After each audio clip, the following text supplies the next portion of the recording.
The Biophilic Leadership Summit is the only multi-day conference entirely dedicated to biophilic projects, principles, and research, bringing together the top industry leaders in an intimate, natural setting to network, build partnerships, and learn from each other. This year's summit will explore biophilic placemaking and how we can use biophilic principles to promote health, happiness, and vitality in public spaces. In addition to fascinating presentations, delicious farm-to-table meals at Serenbe, and cocktails, this year's summit will feature a selection of biophilic experiences like forest bathing, bird watching, and more.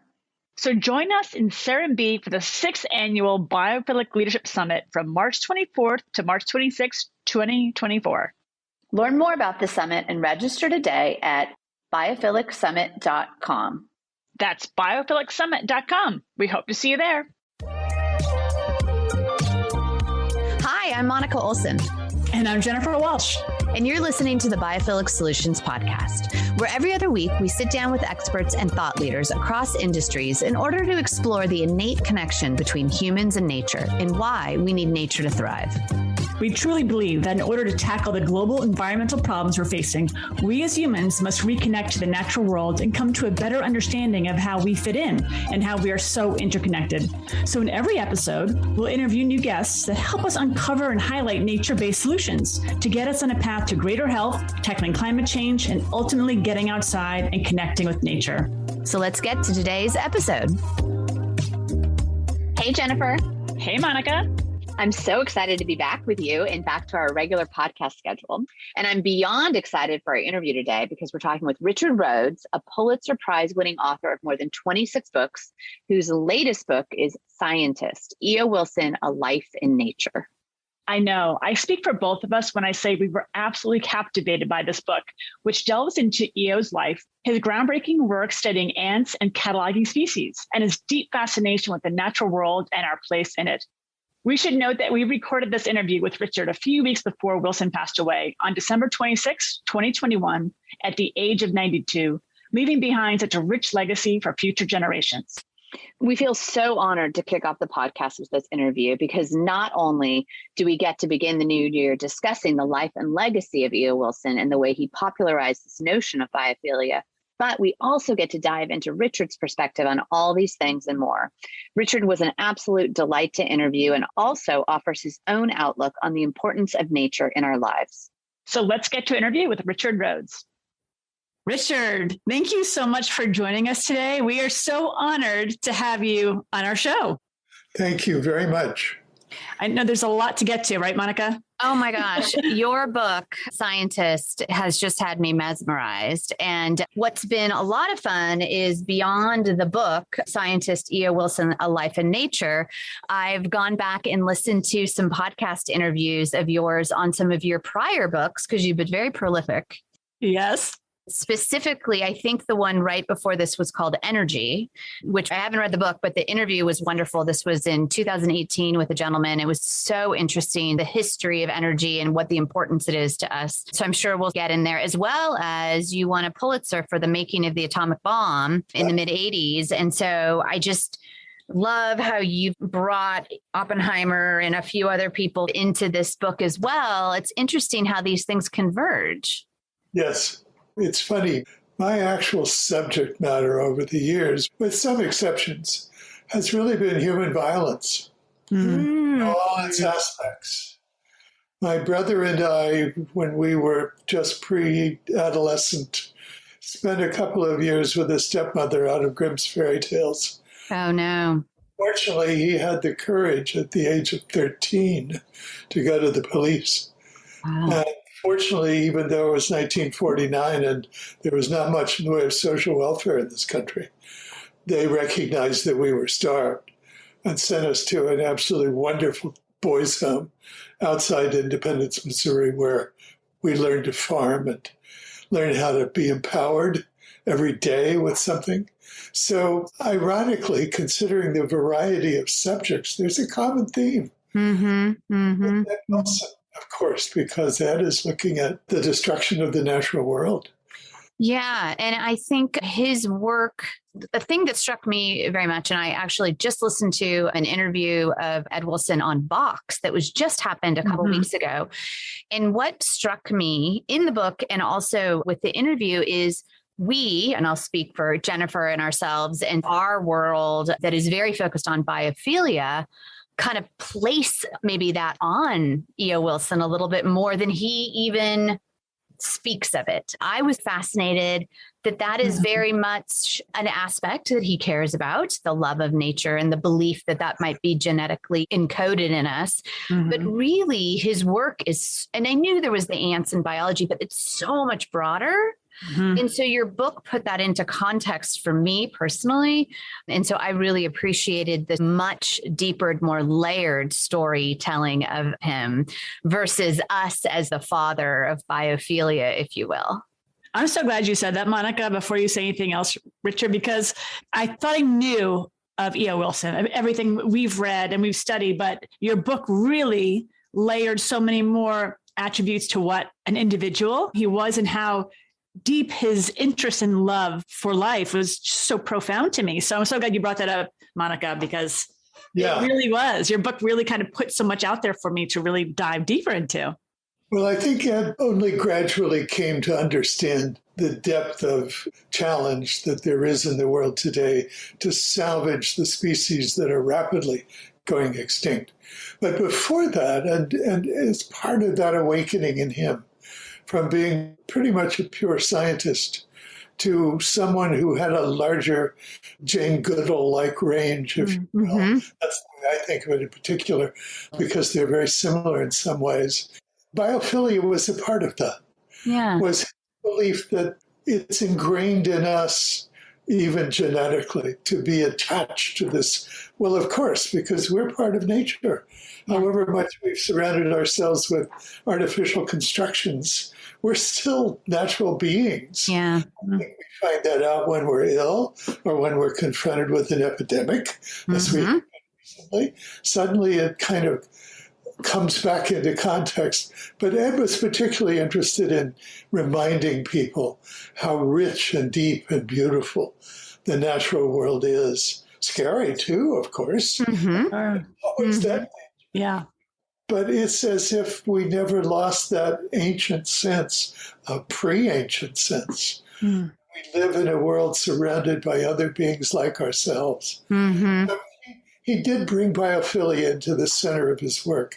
It's just that as he came more and more to realize what urgency there was to saving the species that are left in the world, when he discovered, as I know you know, that the estimate that had been common that we were losing one species a year was false. And that in fact we're losing one species a day.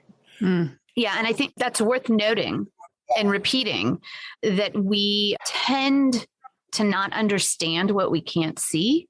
And I really have been taken by his idea. And obviously he spoke of it in this recent interview, but all along his path of how do we catalog and how do we go out and find the species, and his multiple attempts at that. And I liked that he had gone from, I think in your book, it says something about scientists can be voices crying in the wilderness. Yes. Which I enjoyed, versus how he took it to a more activist stance. Well, he tried in the 90s to get government support for the education of 50,000 field biologists a year. Wow. And it was rolling along, and then somebody in Congress decided this was a waste of good money and killed it. Yeah. It's at that point that he began thinking, how else can we get at this? And realized that there were millions of species in the world, particularly the little ones, the little creatures that really make the world. Yeah. That have never even been identified. Yeah. Studied. And out of that came his idea that we needed to finish the work that Linnaeus began in the 18th century of simply cataloging everything. And that became something that everyone could take part in. It wouldn't just be a government grant that was precarious as it. And he never gave up, right? It was just like, it's so interesting to me that no matter what, he knew what he wanted to do. He didn't know exactly how it was going to turn out, but the fact that he never gave up decade after decade after decade, knowing that why would we go to another planet if we don't even know all the species on our own? And that just rang through me. Like I thought exactly like, how can we even consider going somewhere else if we don't even know all the species on our own planet? It's kind of absurd in my own mind. I think at one point he points out that if a Martian arrived on Earth, the first thing it would do is catalog the species. Yes. We haven't even done yet. Yeah. By any means, right? So he sees that then as something. And out of that came one of the most remarkable productions of his work, which is the Encyclopedia of Life. Which Yes. is online for everyone to see, everyone to participate in. And there is one page, as it were, often with extensions that go to other sources for each species that's been identified, including human beings, giving the Latin name, giving their characteristics, and so forth. Mm-hmm. So that has been building over the years since around the year 2000. And if anyone wants to check it out, they'll be dazzled by what's there. All these different creatures presented in their various ways. Mm-hmm. Well, and I think that we think of, if we can educate people that we are innately drawn to nature and give them a bit of the why, and then get them out there, it's the beginning of saving it, cataloging it, discovering it. But just even Jennifer does so much work on mental health and nature. How do you give people the why? Mm-hmm. And I think they need that. And I think, unfortunately, they need to know it's personal, whether that impacts their mental health, or for a corporation, it impacts their bottom line because their employees are healthy and happier. Sometimes we have to talk in economics and health benefits in order to save these precious species. It's an interesting way to, how do you bring people into the conversation? Jennifer, it's really interesting that you move people, or try to, into the outdoors. I think some of the worst human beings in the world are those who have no connection with the natural world at all, who are all in their places and counting their money. And yes. And being here in New York City, let me tell you, it's not always easy to get people outside. They just, and especially in the months where it's colder, and they just say, why would I want to go outside? I say, how can you not? How can you not? The city is built around this absolutely wonderful park, through all the pressure to put buildings on it and put various things on it in the best of intentions on the part of donors, has managed to keep this space. It's very meaningful that it's there. And I think it's very meaningful to the people who go there. Yes, exactly. Mm-hmm.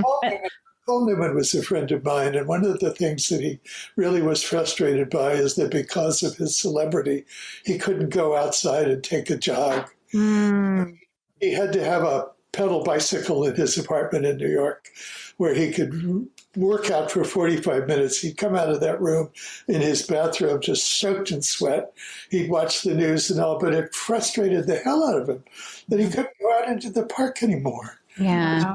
One of the reasons he lived in Connecticut most of the time. Yeah. Right. He did move. That is a point, that somehow we've created nature as an other. And even, unfortunately, our society then hones in on these celebrities and wants to know what they're doing instead of really letting them just live their lives and walk the park. I do think that it was interesting that his work on sociobiology, I was fascinated, not really knowing much about it. And obviously there was like a lot of controversy around it because he was proposing that our behavior could be genetic, which I think is really interesting. And obviously came up against some backlash from anthropologists. But I really enjoyed that part of the book, the different people that came to his defense, including, I thought it was fun, is Chagnon, who was a professor of mine at Santa Barbara. Right. This is a gentleman, a professor, Jennifer, who studied a tribe, the Yanomamo, in the Amazon. And Chagnon was just like so amazing. And it was like the class to take. And he was a swashbuckling field biologist. I mean, he was fascinating. But I thought it was interesting that he sprang to E.O. Wilson's defense. Well, when Ed was attacked by the anthropologists as well as some Marxist biologists, basically, who didn't like the idea that humans had any limitations because Marx designed to transform everything. Mm-hmm.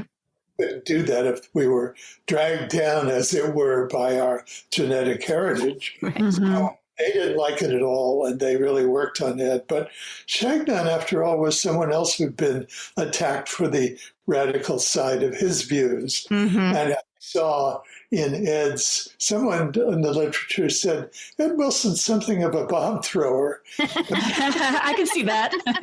But by that, I think they meant he's willing to step into and take risk, proposing new ways of thinking about things, based and anchored in enormous research. He's working right now in his early 90s on a very rich, large, complex sort of synthesis of ecology. Mm. Human aspects in its natural, in its other creaturely aspects. And he told me the first thing he did was pull out every article he found in two of the leading world science journals, Nature and Science, for the past 10 years that had any relation whatsoever to this subject of ecology, the interrelation of species and within species ecology. So he's going to do an overall synthesis of all of this, and I'm sure he's going to step on toes. But it's an aspect of the richness of his work that he has kept growing and growing and widening his range as time goes on. I think it's so interesting you're saying that, because what I loved also about your book was also the fact that you highlighted that he's also not only so deep in his research and so profound in his love of what he's doing, but he sounds like he's really, really funny. Like I don't know, for some reason I never thought of E.O. Wilson as someone, but your book really kind of honed in. It's like had a funny. Didn't he name an ant after? Was it called Harrison Fordi or something? Ford had donated some money to one of Ed's programs, so he named one of the ants that he first identified after Harrison Ford. He does things like that. The funniest story he tells, and I won't tell it at length, but just quickly, was when he realized that when ants die within a colony, they're usually left, the body's just left wherever it stopped for 2 or 3 days. And since ant colonies have workers who spend all their time cleaning out the place, it puzzled him why. So he looked into it a bit and realized that the problem was that because they have rigid exoskeletons, the odors of decay weren't exiting their bodies until enough pressure built up to get through all the little cracks. Oh, wow. But once he got going and he worked all that out, he started taking some of this juice of decay from a dead ant and putting it on a live ant. And then the workers would come running over, pick up the live ant, run it out of the colony and throw it in the trash pile. Oh my gosh. Wow. Clean itself off and generally sort of look puzzled for a while and then go back in. But it wasn't sufficiently clean. So the worker ants would pick it up and throw it on the pile again. Wow. 3 days before the poor thing could finally. This is science as comedy. I mean, Yeah. And there's more than a little of that in the stories he tells. I mean, let's face it, he's been out in the natural world over and over again, and you encounter things. Mm. That's what getting out is about, really. Mm-hmm. My wife loves to walk every morning, and she's now got 3 crows that follow her around. Oh my gosh. Crow sounds, and their crows are very smart. And they're, what is this large pipe that's making crow noises? So she's got a little coterie of crows that walk around with her now. Okay, that's delightful. When you're out in the world, right? Yeah. Yeah. So true. Yeah, I think the relationships with the birds. Are you aware of Richard Louv, who wrote Last Child in the Woods? No, I don't know. Oh, so you two would really enjoy each other. Richard started a foundation that's Children in Nature Network, and he coined the term nature deficit disorder, which you may have heard. No, wonderful. Yeah, he's phenomenal. We'll have to introduce you guys. And his most recent book is about animals and the connection that we have to animals and the importance of that. And so I know Jennifer over the pandemic befriended a couple pigeons, right? Or were they doves? Doves. Doves. They're doves. And Barbara and Suze and Margaret and Roberta. I call them the ladies of the sill. My windowsill. But I think that's biophilia, right? everybody's got dogs and cats. Why is that just proliferated? Why did everybody suddenly wake up to nature during the pandemic? They knew it was healthy for them. Why are homes with views more valuable? Sure. It's because of nature. All of that, I believe, ties back to biophilia. And Ed Wilson and his work is just incredible. Tell us a little bit about, how did you find him? Like, with all the work. It was the ants, wasn't it? Was it the ants? No, actually it wasn't. How did you find him as a topic? I was writing an article. I did a lot of magazine writing before I got full-time writing books. And I was writing an article for a magazine on the question, why do men rape? And I was puzzled if there was any genetic component. Interesting. There was any genetic advantage to this behavior. I no longer think so, by the way, but at the time I wanted to talk to someone, and Ed's book on sociobiology had just been published, and I had read it with great interest. So I called him up, went to Harvard to visit him. We hit it off because we had somewhat similar childhoods. Ed's was somewhat not abused, certainly, but neglected. Mm-hmm. And it led him, in his case, out into the woods. I was living in a city, so it led me to the city junkyard, where I got interested in technology, because that's what junkyards are full of. So in a funny way, we had a connection, and we hit it off very quickly. One of the things he did was to take me in and show me Alfred Kinsey's collection of beetles. Wow. Before Kinsey collected humans, he collected beetles, and he had a collection of 4 million beetles. Wow. They got little pins in a room, drawer after drawer after drawer. 4 million. That was just down the aisle, the hall from Ed's office in the Harvard Museum of Natural History. So we found an affinity and stayed in touch over the years. And I finally found a publisher interested in publishing a biography of him. And really, just in time, I realized he was not the youngest guy in the world, nor am I, for that matter. And if we were going to do a biography together, we'd better get it done. Right. I want to jump to something else, though, because it's part of what we're talking about. His conflict with Jim Watson, with James Watson, the co-discoverer of the structure of DNA and its application to the genetic code. There is a classic example of what we're talking about. Watson, in the thrill of the discovery, and it was a profound discovery, Wilson always gives him full credit for one of the deepest discoveries in the history of biology. He and his partner, Francis Crick. But when Watson came to Harvard, the same year Ed did, Watson just was convinced that they could just get rid of all of these field biologists. He called them stamp collectors. He said, we don't need them. And the field biology part of the Harvard department was a little dated. Professor had his creature, and he organized his lectures and everything around that creature, when in fact there are all sorts of longitudinal structures that need to be followed through. What's similar to what? How are ants related to beetles? How are ants related to humans? And so on. So Watson basically just mistreated everybody all around him. He was just a total bastard. Ed at one point called him the Caligula of biology. They did not get along because Ed understood and truly believed that on the one hand, certainly field biology could use some more mathematically structured scientific work. But on the other hand, there are things that you discover about a whole living organism that you can't discover just by structuring its DNA. They're at a different level of complexity, and they're separate in a way. So he fought Watson, and Watson fought him for about 10 years until kind of the way religions do when there's a theologic difference between them. They split into 2 departments. I think the Quakers got up to about 30 or 40 different branches because nobody would give in on their basic principles, of course. Why would you? So eventually they reconciled and they became good friends. Watson is still living, but I don't think he's in particularly good health.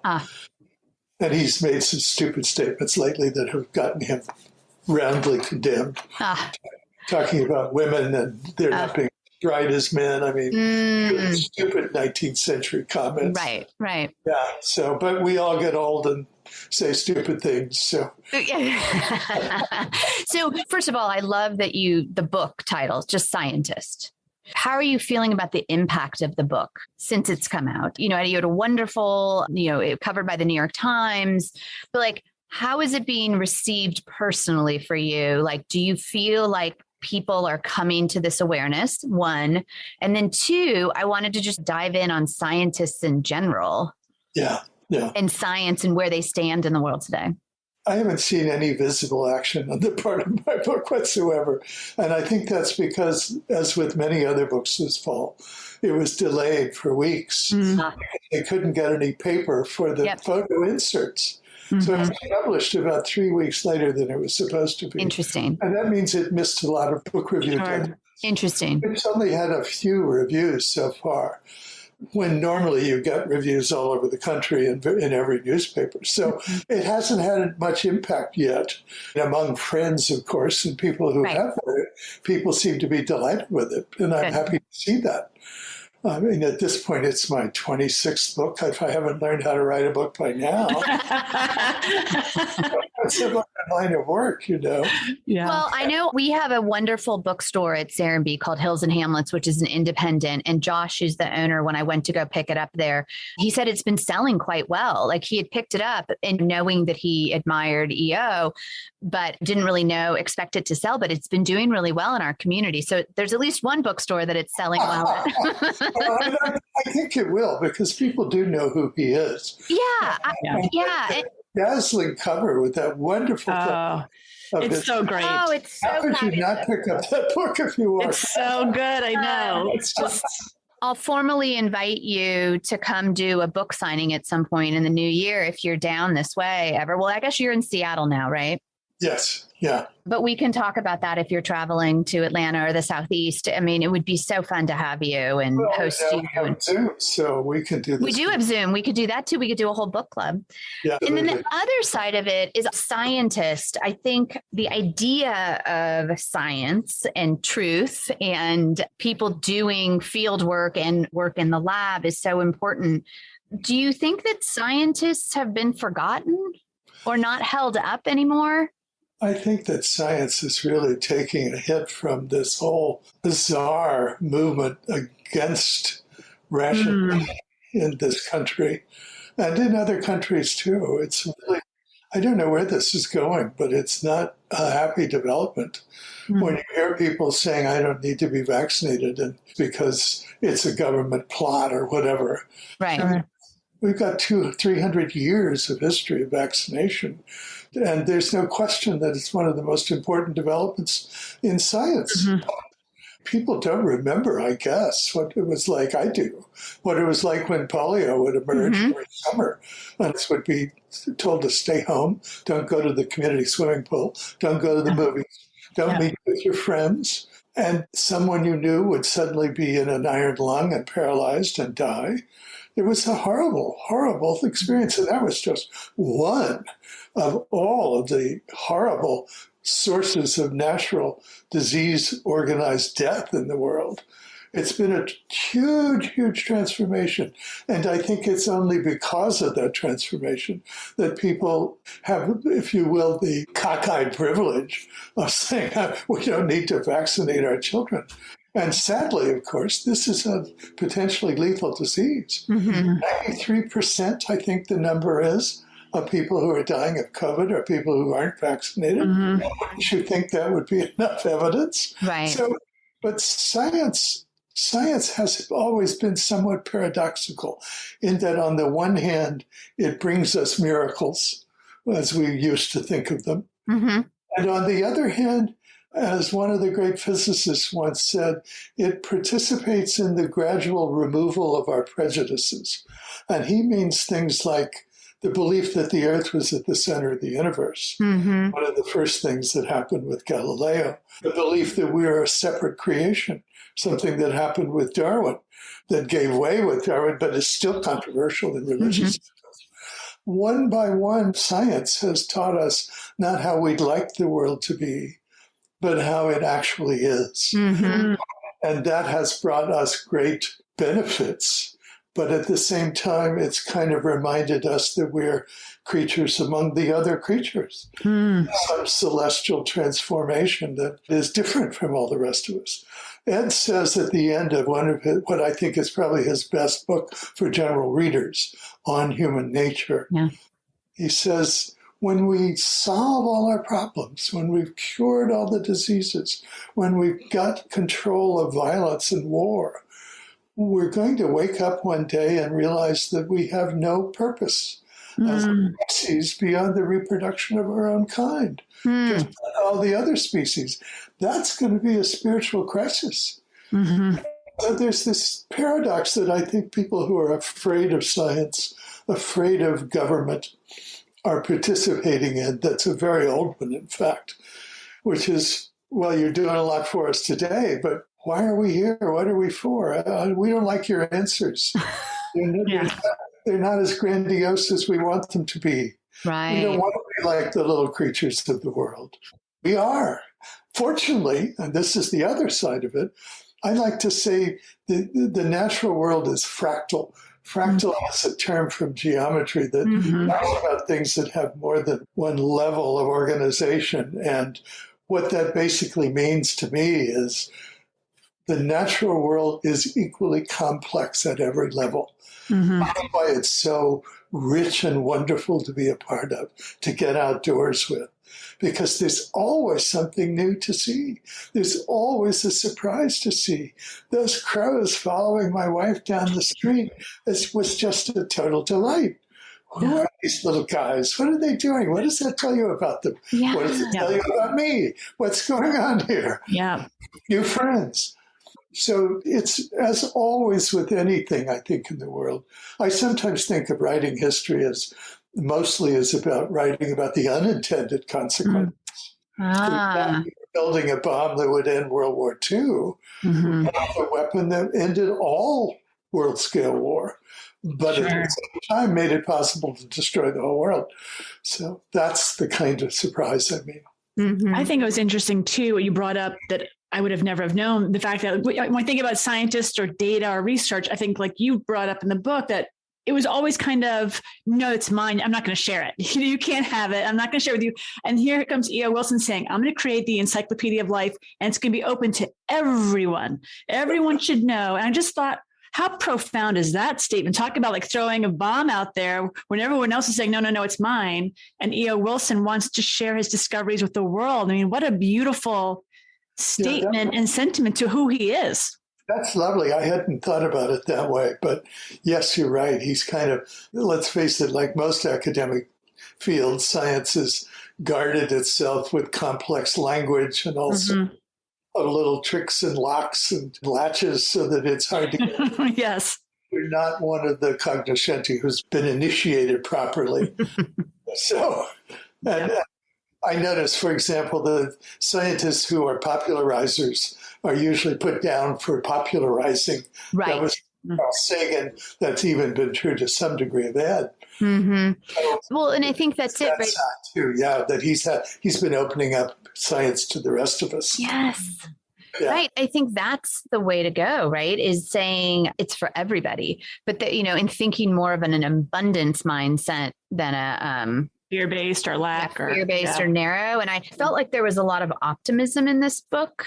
And is that just part of your nature, Richard? Is that genetically encoded in you, your optimism?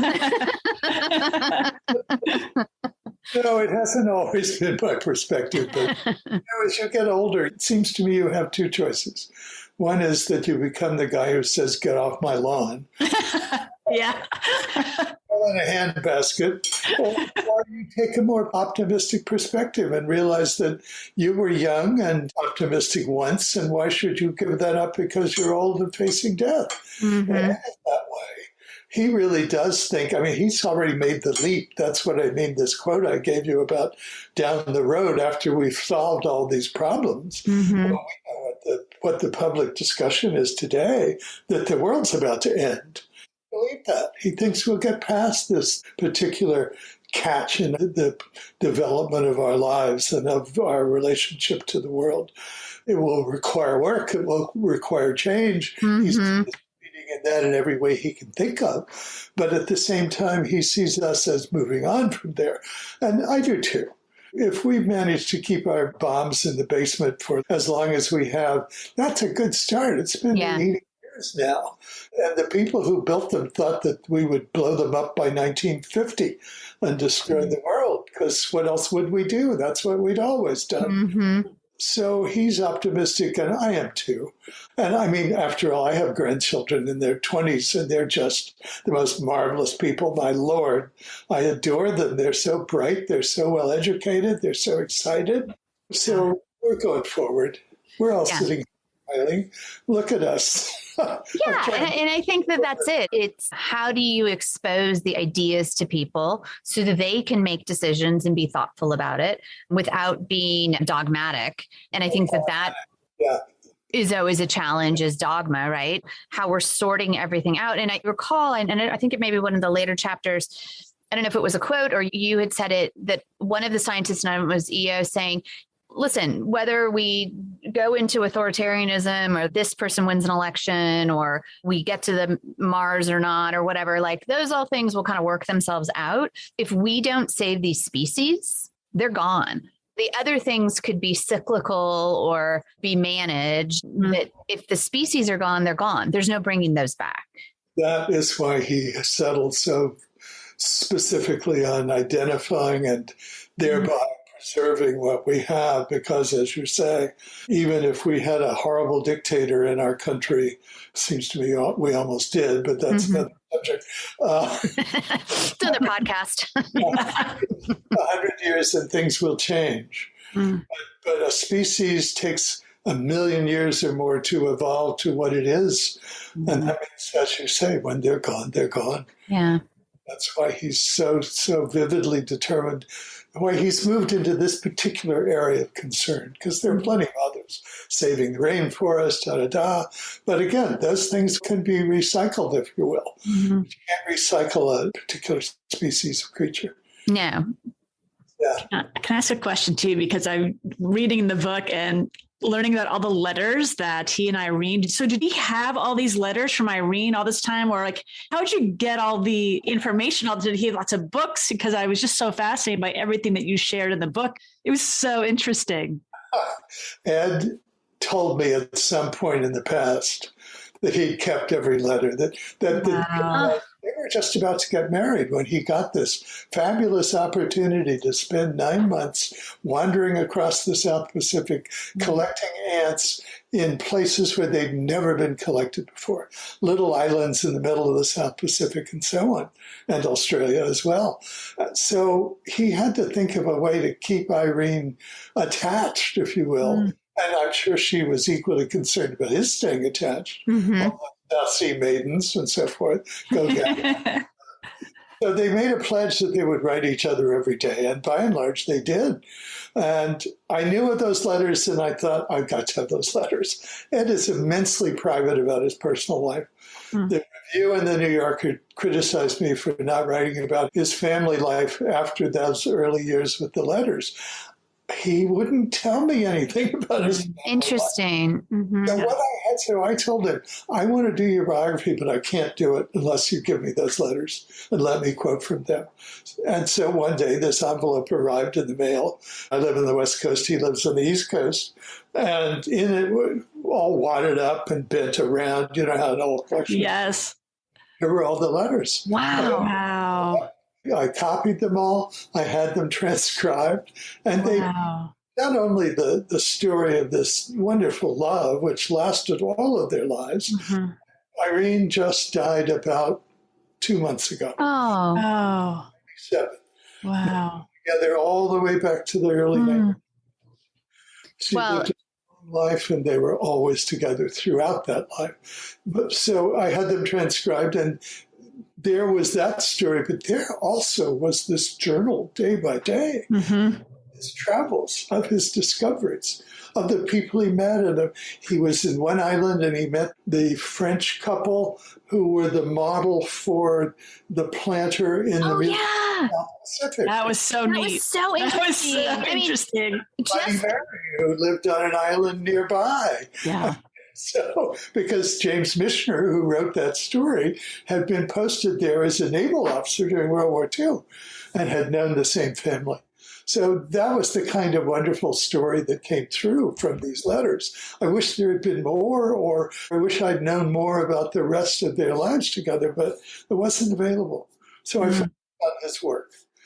Yeah, no, I really enjoyed it. Drew me in to have that personal, it's almost this romance story that drew me in. And then all of the relationships that he had over the years and the intersection and who he admired and just the time he lived or is living, but lived through is just incredible. I mean, Margaret Mead took him to dinner and he was, knew again, Defended him when he was being attacked by the Yes. Walked into the room, she was carrying a 6-foot post by then that was her cane, and pounded it on the floor and said, "Are we about to vote to censor a work of science?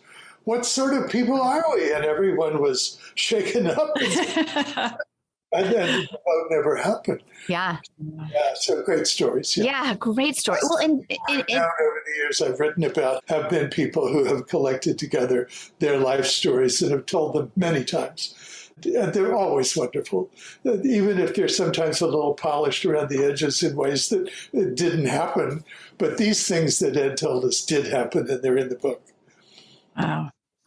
Absolutely wonderful. So, Richard, what's next for you? Are you working on another subject?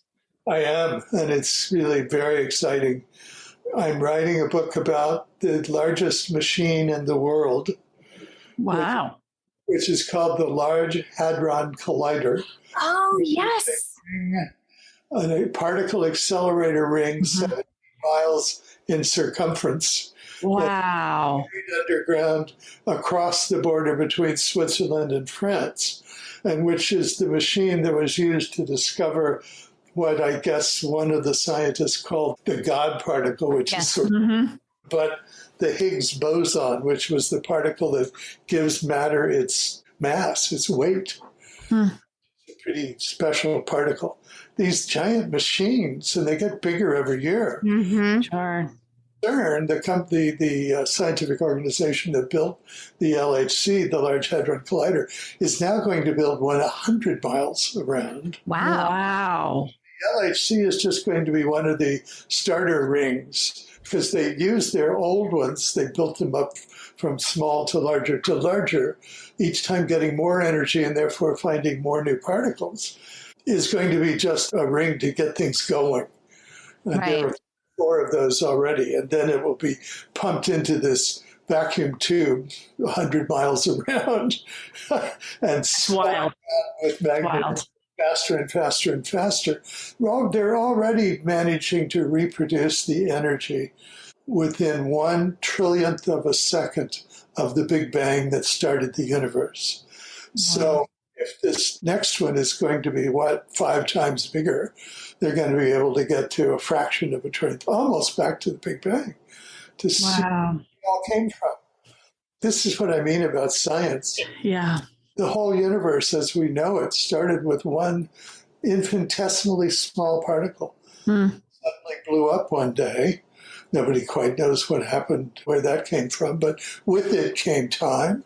With it came gravity. With it came all the forces. And then as it kept expanding, it made constellations and galaxies and stars and us and the whole kit and caboodle, if you will. So it's not surprising. This is, of course, a very expensive business. Yes. The Large Hadron Collider was a $20 billion project. Oh, God. Right. And the particle they were looking for, it's basically done. Of course, it can still be used to do a great deal of science. Sure. But for that original goal, it's done its job. So now they have to build a bigger one.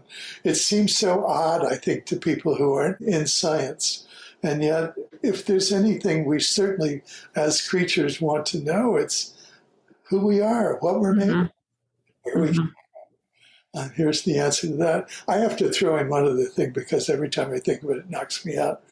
There is some theory that has some support that this original particle just came out of a vacuum because of some very complicated quantum physics that it didn't exist or existed only potentially, and one day it winked into existence and then took off.